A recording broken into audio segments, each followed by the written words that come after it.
৯ই March আমাদের জীবনে যখন সত্যের আলো প্রকাশিত হয়, তখনই আমরা সত্যের সঙ্গে পরিচিত হই। ভালো-মন্দ কাজ যেন সাদা আর ধূলি ভরা মেঘ। সৎকর্মে বিম্বিত হয় সত্য সূর্য এক। দুষ্কর্ম ঢাকিয়া দেয় বদন তাহার।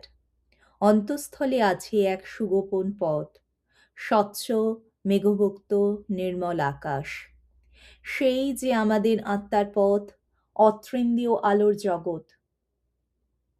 নিজের জীবনকে বিকশিত করাই মানুষের প্রধান ও প্রথম কর্তব্য। চিন্তাহীন কৌতূহল অজ্ঞানতা হইতেও জঘন্য। কৌতূহল মিটাইবার জন্য যখন আমরা এখানে সেখানে দৌড়াইয়া যাই, তখন একমাত্র প্রতিক্রিয়া এই, যা আমাদের আধ্যাত্মিক উন্নতির পথে প্রবল প্রতিবন্ধক ঘটায়।